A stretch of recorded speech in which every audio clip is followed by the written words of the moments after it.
Ausência de amigos, relações superficiais, conflitos constantes, temas em aberto sem resolução ou tratativa, falas ríspidas, até grosseiras, impaciência com o outro ou consigo mesmo, frustração por não ser compreendida, transbordamento repentino que pode se manifestar como um choro fora de hora, constante medo de não ser aceito, sensação de deslocamento nos ambientes e nas relações, estranhamento com as emoções e reações. Se identificou com alguma ou mais situações? Então fique conosco. Esse podcast foi feito para você. Hoje o tema central do nosso podcast é a gestão das emoções. E este encontro faz parte de um programa chamado Cultivo Emocional. Ele conta com estímulos para o desenvolvimento de conhecimento e habilidades para que individualmente e coletivamente possamos viver cada vez mais a integridade e o bem-estar. A construção dessa conversa será feita com base nas nossas vivências e inspirada em diversas publicações que nós também disponibilizaremos. Eu sou a Marília Camargo, uma mulher de 34 anos, filha da Maria Antônia e do Francisco, irmã do Tiago, casada com o Fábio e mãe de pet, de uma gatinha chamada Raj.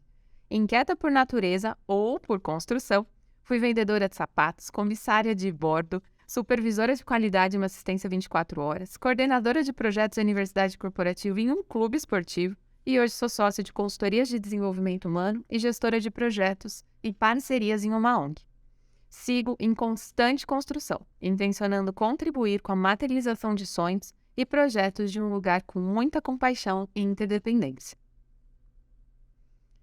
Como dizia o poeta Vinícius de Moraes, quem já passou por esta vida e não viveu, pode ser mais, mas sabe menos do que eu.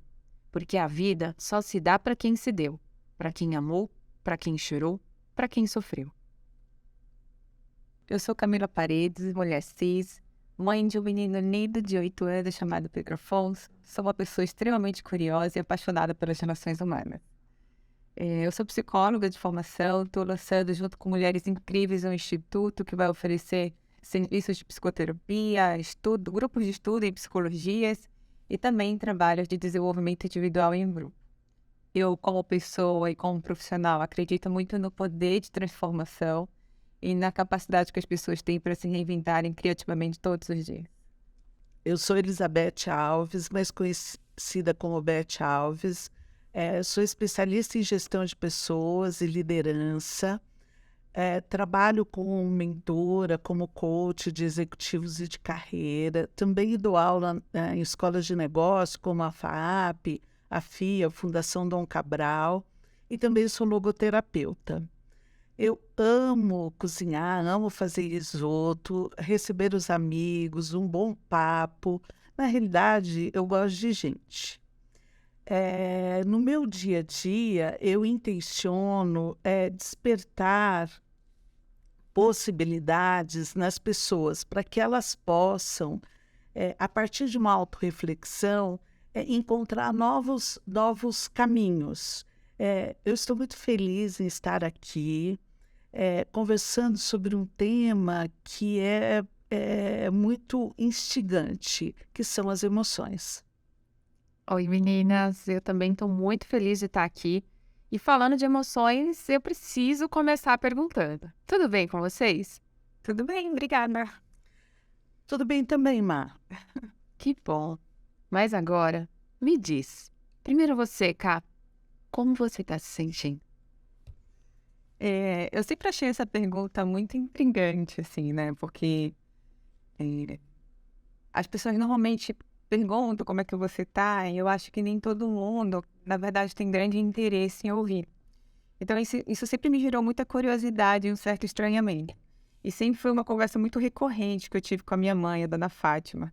Se você chega com ela e pergunta como é que ela tá, ela vai pegar um banquinho, vai sentar do seu lado e vai contar toda a vida dela, todas as angústias que ela tem, como se todo mundo, de fato, quisesse ouvir. Eu acho que é importante você conseguir falar como é que você está se sentindo, até porque no momento que você fala, você tem a possibilidade de entrar em contato e tentar compreender o que está acontecendo com você. É que eu acho que para que você possa se abrir e falar tudo o que você está pensando, o que você está sentindo, é importante você avaliar o conteúdo, a fase que você está vivendo, a pessoa que você está conversando e principalmente o vínculo de confiança que você tem construído com ela. Para que de fato você possa se sentir acolhido e não sair da conversa pior de como você entrou. Porque corre risco do julgamento, né? Sempre, né, Cá? Sempre, sempre. Eu nem acho que, assim, eu tenho muita dúvida em relação a isso. Eu acho que é muito difícil a gente conseguir lidar com a dor do outro. E aí a gente muitas vezes se afasta e tem um movimento de tentar ajudar, ou de tentar ajudar a partir dos nossos a priori, de como a gente faria aquela situação. E eu acho que isso é perigoso, na verdade, porque quando a gente faz isso, a gente corre o risco de não escutar o que o outro está falando. Às vezes o silêncio, ele é organizador, é tudo que a outra pessoa precisa também, né? Então você precisa avaliar o vínculo que você tem construído com aquela pessoa para que você possa realmente encontrar um espaço de diálogo, de acolhimento, né? De interesse mesmo. Mas, respondendo aquilo que você me perguntou, como é que eu tô me sentindo? Eu me sinto tranquila no sentido de que eu tenho feito um movimento nos últimos anos de tentar honrar muito aquilo que eu desejo, de fato, né? De encontrar sentido nos meus movimentos, nas minhas escolhas e conseguir bancar isso de uma maneira bastante significativa para mim. E, obviamente, quando eu escolhi fazer isso, algumas transformações começaram a acontecer na minha vida. Especialmente hoje, nesse encontro com vocês, eu me sinto muito segura, porque são pessoas que realmente eu admiro, que eu confio, que eu me sinto à vontade para ser quem eu sou. Então, eu me sinto feliz de estar aqui com vocês. Que bom, né, Cá? Eu queria, né, voltar um pouquinho e concordar com você quando você fala dessa questão das relações, né, das pessoas, de você encontrar um ambiente onde você possa realmente responder a pergunta com a sua verdade, né? Eu vejo que as pessoas estão muito, né, estão se impulsionando, assim, caminhando pela vida, vamos colocar, no piloto automático, tá? Então, e esse piloto automático pegando cada vez mais velocidade. Então, a gente, de repente, vai chegar num lugar que a gente não sabe nem onde a gente chegou e por que a gente chegou lá, né? E a gente tem recebido um volume de estímulos muito grandes, né? Então, isso vai aumentando a distância, né, da gente mesma. Então, assim, muitas vezes a gente não consegue nem perceber quem a gente é, tá? Quanto mais responder essa pergunta, tá? Então, tem um grande ruído externo, né, que nos chama, né? E a gente esquece de olhar para dentro, de olhar para o nosso ruído interno, porque a gente tem. Então, a gente fica muito preso ao ruído externo. E esse, né, na minha opinião, é o grande gatilho né, dessa dinâmica e que, de fato, né, ela não é resolutiva, tá? Então, assim, o que acontece pelo contrário, né, ela não é resolutiva, pelo contrário, as emoções, eu vejo assim, que as emoções não identificadas, respeitadas, vivenciadas, vão acumulando, né? Parece que num grande conglomerado confuso, tá? Que pode ser que de repente pode romper, tá? Então, eu acho que essa é a questão que está posta hoje. Por isso que às vezes a gente tem até dificuldade de responder essa questão, né? Como eu estou. A gente nem percebe essa dificuldade, né? Nós só respondemos. Entra num nível de piloto automático que você pergunta tudo bem, a pessoa responde, de repente você perguntou de novo tudo bem para a mesma pessoa, e aí você percebe o quanto você está desconectado. E um dos principais fatores que ocasiona e exacerba esse ciclo vicioso é justamente que nós não temos permissão para sentir, que é o livro, né, inspirado aí no autor Mark, no livro de mesmo nome. Nós não fomos educados sobre emoções, nós não crescemos dentro dessa cultura. E os espaços que nós convivemos não promovem essa abertura para o diálogo.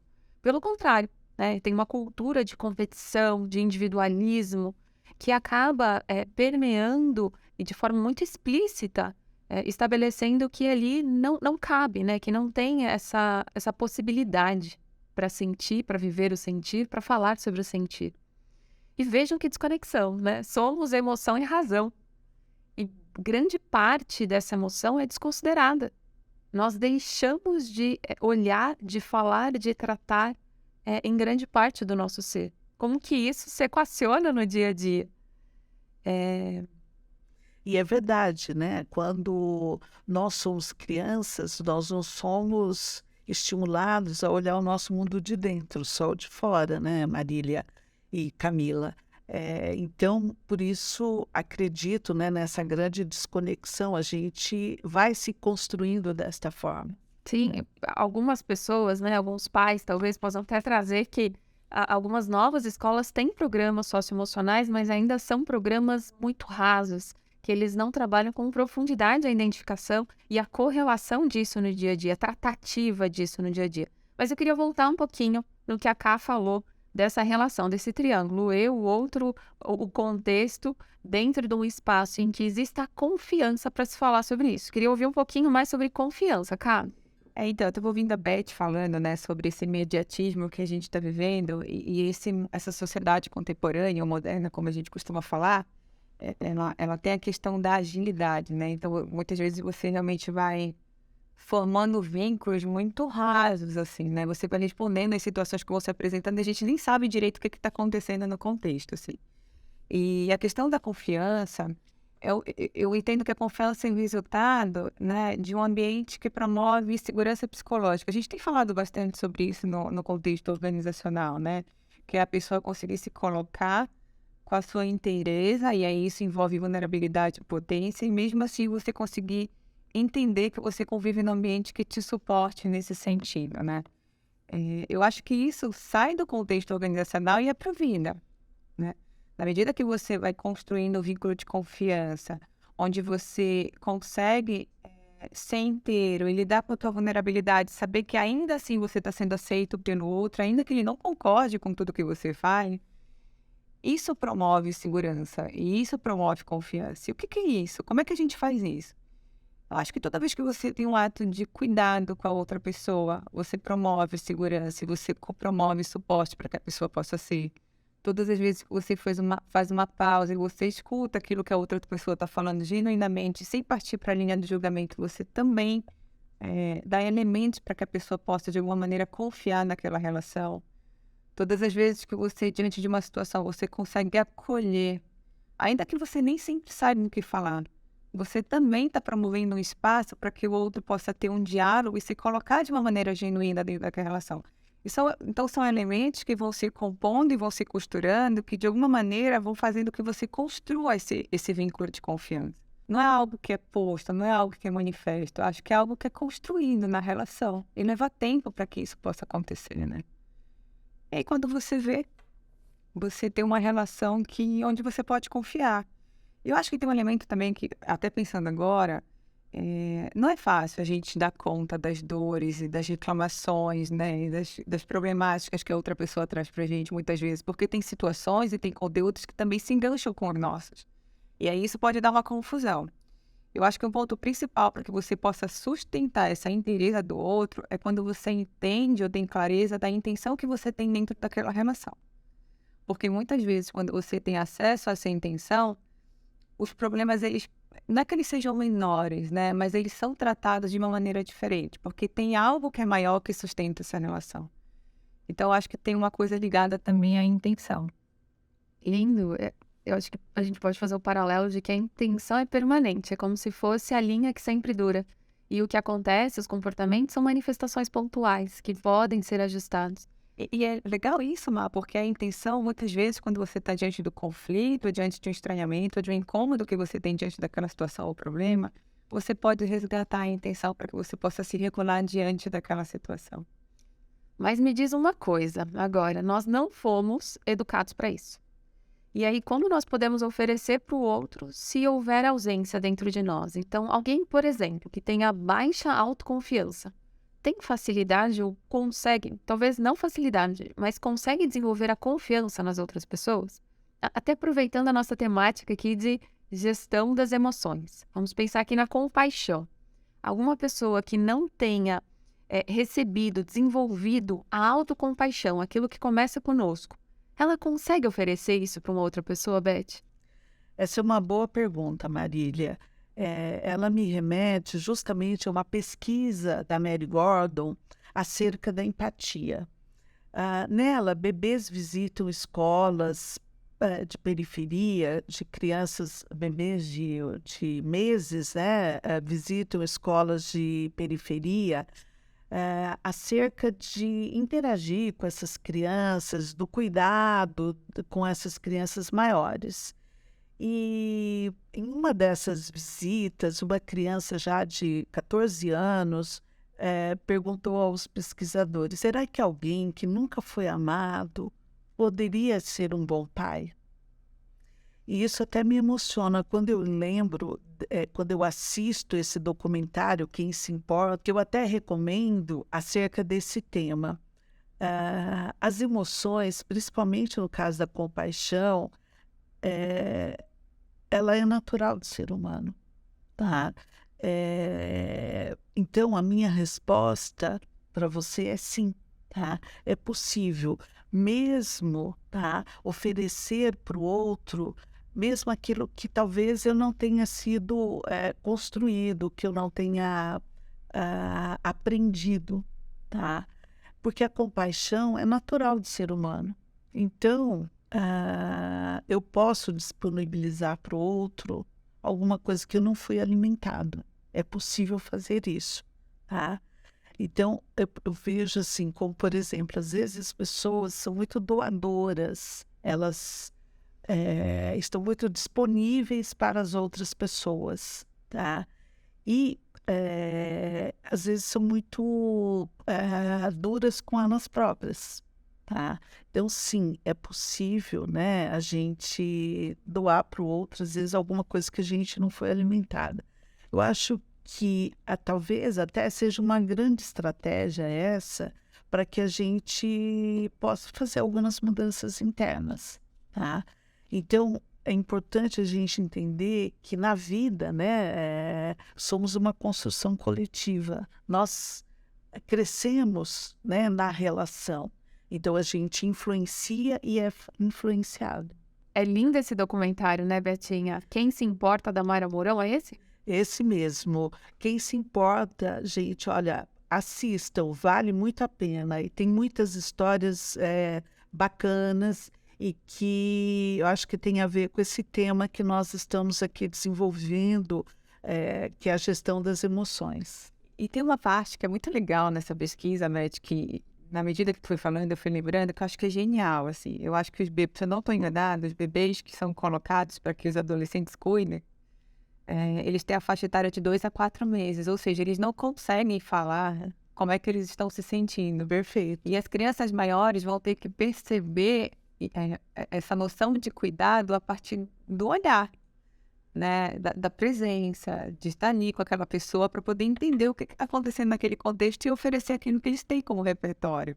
Porque não tem fala. Exato, maravilhoso isso que você lembrou, Camila, exatamente isso.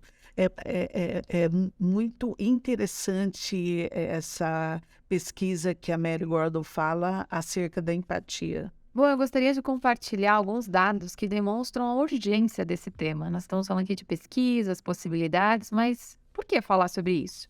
Vocês estão preparados e preparadas? Vamos lá. O Brasil ganhou o título como o país mais ansioso do mundo. Cerca de 15% dos homens brasileiros já consumiram drogas ilícitas. 16 anos é a idade média em que se dá o primeiro consumo para todo mundo, ambos os gêneros. Eu diria que, inclusive, até menos, pelos relatos que a gente tem. 40% dos brasileiros já se envolveu com algum tipo de bullying entre os anos de 2019 e 2020. Ontem, São Paulo é a capital com alta prevalência de sofrimentos mentais, sobretudo os transtornos de ansiedade. 90% dos brasileiros se sentem infelizes no trabalho. E vale lembrar, né? Grande parte do nosso dia está nessa infelicidade. A depressão é a principal doença incapacitante em todo o mundo. E mais um, problemas de saúde mental podem custar à economia global cerca de 16 trilhões de dólares até 2030. considerando os custos diretos e indiretos, como a perda da produtividade. Parece que esse pequeno recorte, e nós temos dados suficientes para dizer que é momento de atuarmos, que os governantes eles já podem tratar o assunto com mais seriedade. E mais, não só os governantes, na verdade, as empresas e nós, pessoas. Eu te ouvindo, Marília, embora eu tenha conhecido esses dados, né? E eles são muito alarmantes, eles são impactantes, assim. Por mais que de alguma maneira eu perceba isso no dia a dia do consultório, da clínica, mas quando eu paro para olhar e para ouvir isso que está se apresentando assim, não deixa de ser impactante, assim, não deixa de causar uma sensação aqui dentro da gente, né? Sim, eu acho que é uma questão de saúde pública, eu acho que é uma questão urgente e necessária que a gente precisa parar e olhar, né, para a questão de sentimentos, emoções, para a questão de humanidade, inclusive, assim. Eu acho que uma das possibilidades que a gente tem de imediato, assim, independente de qualquer processo que a gente possa vir a pensar a fazer, é a questão da pausa, né? E aí entra de novo naquele assunto de imediatismo que a gente estava falando no início do nosso bate-papo, assim. Eu acho que quando você se permite a fazer pausa a partir de um estranhamento que acontece no teu dia a dia, você tem a possibilidade de fazer um mergulho e tentar compreender o que acontece dentro de si e a partir daquele contexto que está se apresentando também. E isso é um exercício diário, né? Na medida que você vai fazendo isso, você vai fazendo pausas, né? Você vai saindo dessa reprodução, desse imediatismo e vai tentando compreender e nomear aquilo que vai se apresentando para você. Eu acho que você vai criando repertório e vai ampliando as possibilidades de se movimentar por esse mundo de uma maneira diferente, assim. Então, eu acho que sozinho dá para fazer isso, assim, para que a gente possa, de alguma maneira, encontrar uma estratégia de saída para esse contexto que está se apresentando.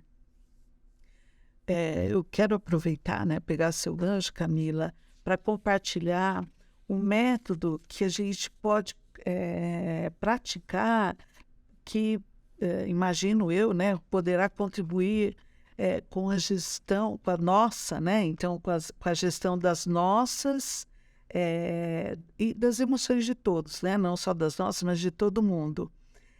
Ele é organizado em 5 passos, que eu acredito que é bem importante. O primeiro passo, tá, é reconhecer. Então, o que significa isso, né? De fato, é identificar o que está acontecendo com a gente, tá? Então, o que você está sentindo? Eu diria que não é o sexto sentido, né? Porque às vezes a gente fala, estou com o sexto sentido que isso está acontecendo, mas é a sensação mesmo. Entender o que está acontecendo. Então, esse é o primeiro passo. O que eu estou sentindo nesse momento? O que está acontecendo?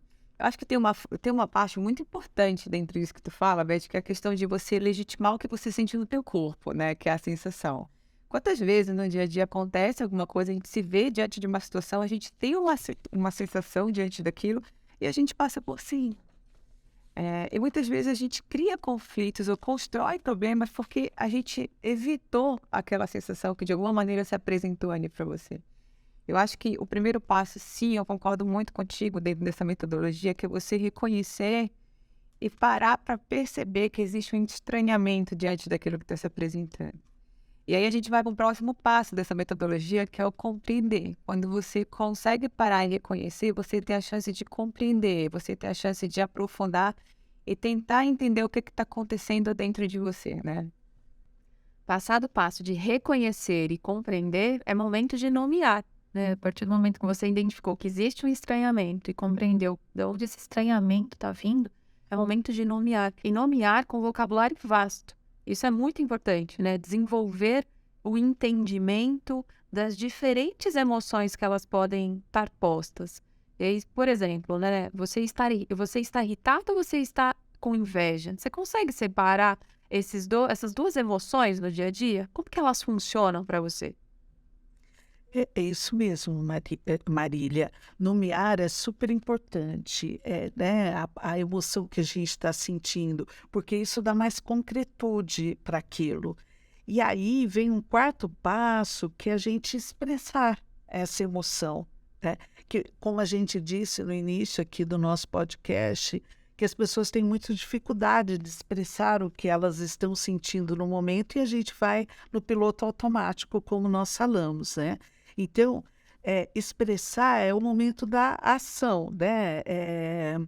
Se a gente sente confiança naquele ambiente, provavelmente, né, a gente vai poder falar exatamente o que a gente está sentindo, né? Então, assim, compartilhar, né? Se as pessoas que estão no mesmo ambiente ou que de alguma forma nos provocou positivamente, perguntou, se a gente confia, a gente já falou de confiança, se nós confiamos, a gente vai poder expressar, né, de maneira genuína aquela emoção. É pegar o banquinho da Dona Fátima, né?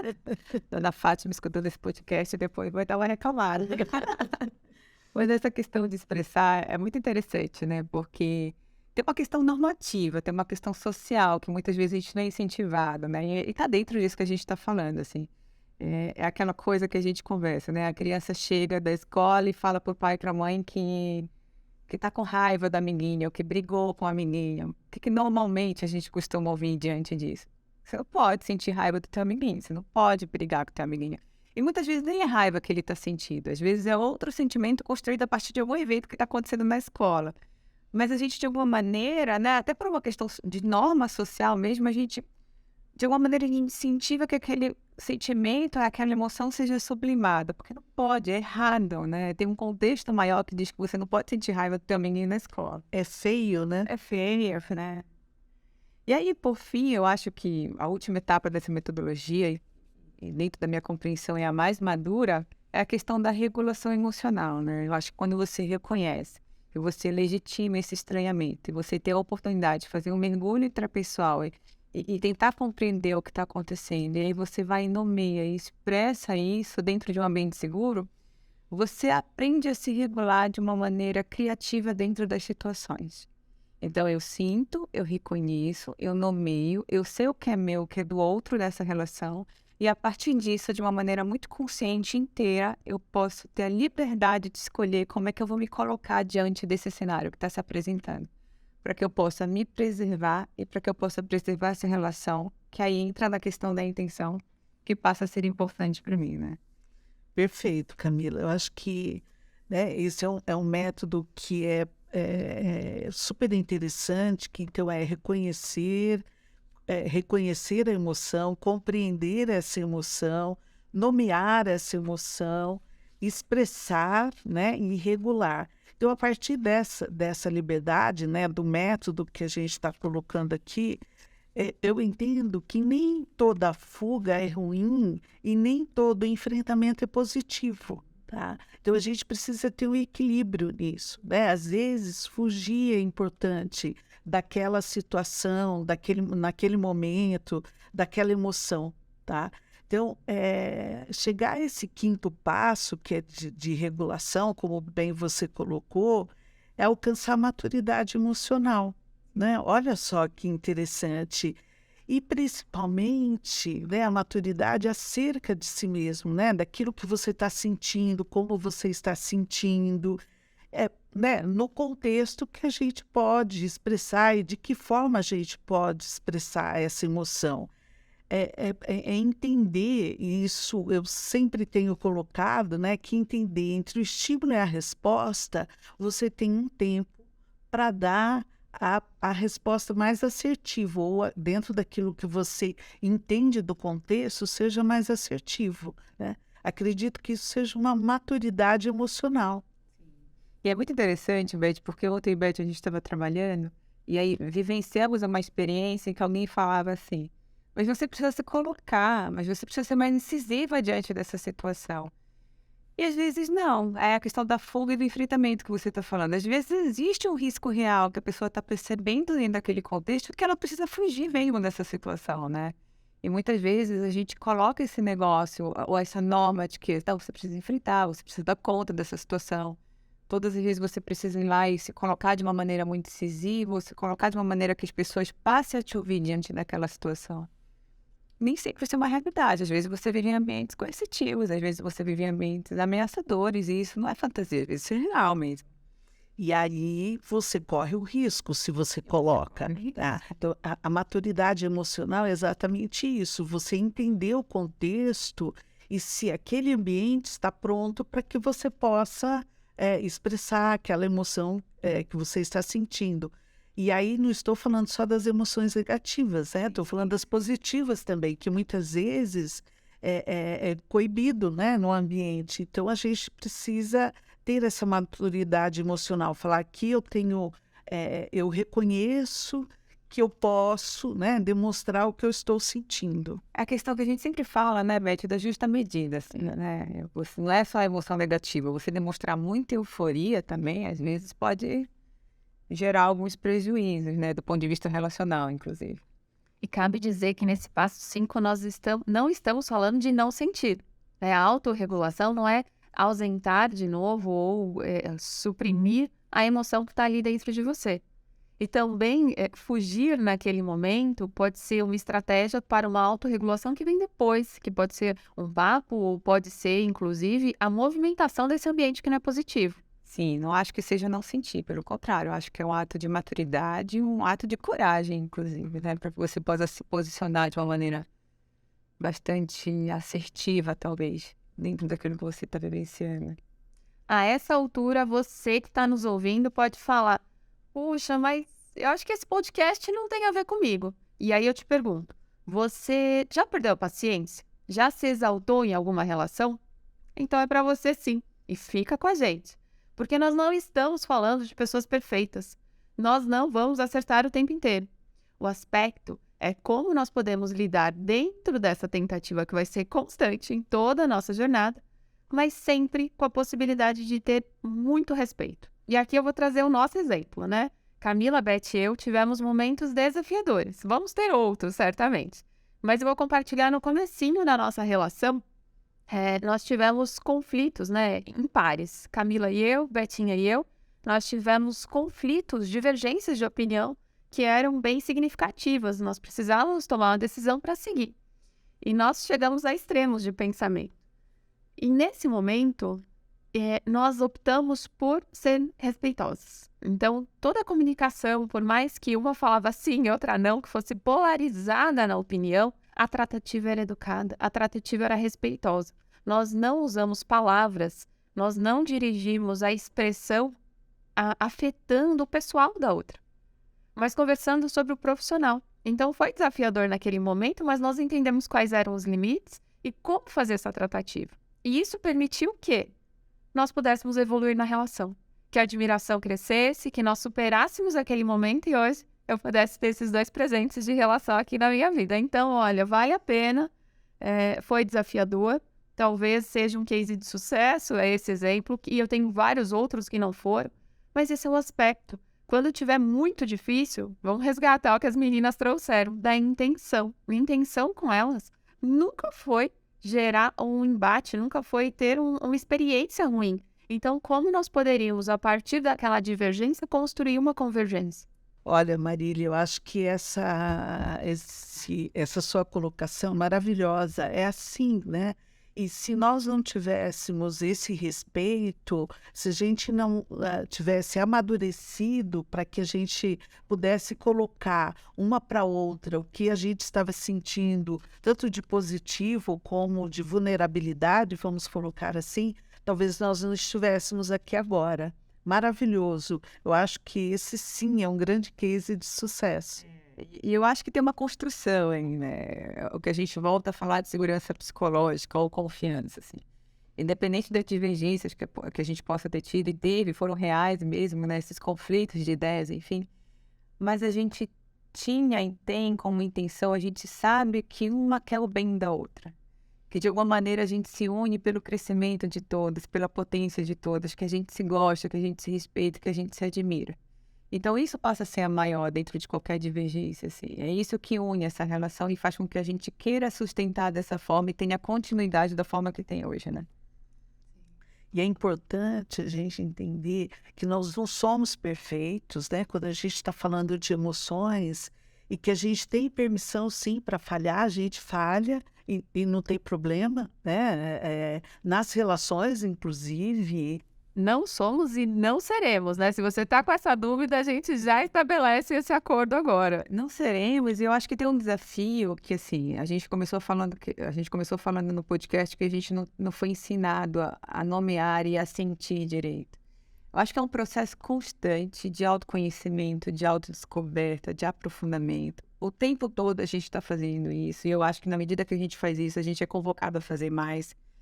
Então é algo permanente, algo constante, eu acho que é algo para sempre, né? E tem um aspecto que a vida muda o tempo todo. Nós três nos conhecemos, mas os desafios são novos, as relações externas são novas, os projetos são novos. Nós somos novas todos os dias, né? Tudo está mudando, né? Tem aquela, inclusive, famosa frase de que você não se banha no mesmo rio duas vezes, porque está tudo em movimento. Então, o aprendizado é contínuo. O que você aprendeu dessa relação vai precisar ser reaprendido amanhã.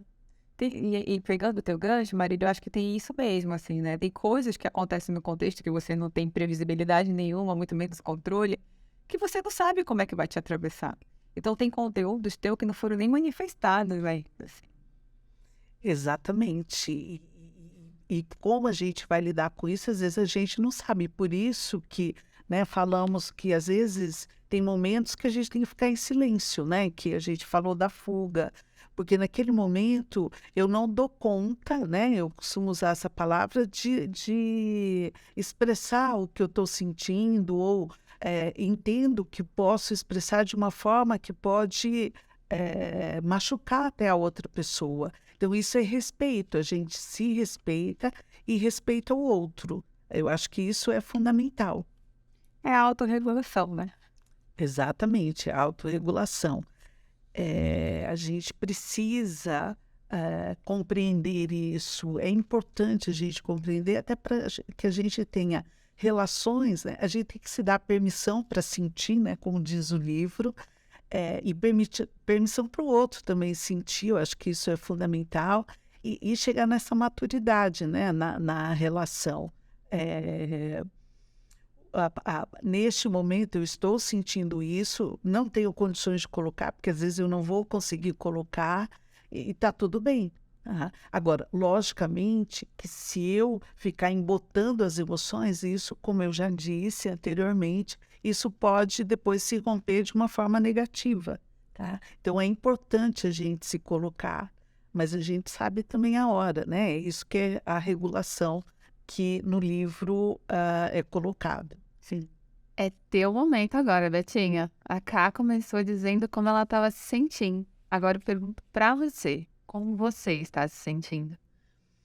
Ótimo, Marília. Eu estou plena, como eu estou num momento de vida muito bem, feliz, né? Trabalhando com vocês ou com outras pessoas também, que eu tenho uma relação excelente, que eu gosto, que eu respeito e sinto que sou respeitada, tá? Mas quando você me perguntou, né, como você está se sentindo, me remeteu à minha infância, à minha avó materna, que sempre que a gente chegava na casa dela e falava, oi, vó, tudo bem? Ela falava pelejando. E a gente não entendia, nós éramos crianças e a gente não entendia o que significava pelejando, tá? E assim, hoje eu entendo o quanto que minha avó não tinha permissão para sentir, né? O quanto ela guardava as emoções. Provavelmente hoje eu posso inferir que talvez, né, apesar dos problemas que ela tivesse, ela estava ali em pé, né? Isso poderia significar pelejando. Força, né? Ela estava ali com força. E aí também isso me remete à questão de que, como ela, ou como talvez boa parte da população, eu também não aprendi a lidar com o meu mundo de dentro quando eu era criança, né? Só com o mundo de fora. E aí eu fui me construindo, né, em relação a isso, eu fui desenvolvendo. Logicamente que teve aí um investimento, né, de uma energia emocional para que eu desenvolvesse. Fui buscar ajuda para isso também, que às vezes a gente precisa, né, para chegar nesse momento mais plena de estar aqui com vocês, de estar muito feliz de estar podendo compartilhar. Muito bem, aqui a mesma boa e velha pergunta: como você está se sentindo? Eu confesso que eu estava ansiosa que só para chegar esse momento. Agora eu estou ansiosa para ver as pessoas ouvindo, né? Para chegar o momento de compartilhar tudo isso. Mas eu vou mudar um pouquinho a pergunta. Agora eu quero saber o que você vai fazer com o que você está sentindo. E saiba que você pode contar conosco. Até a próxima e obrigada por chegar até aqui.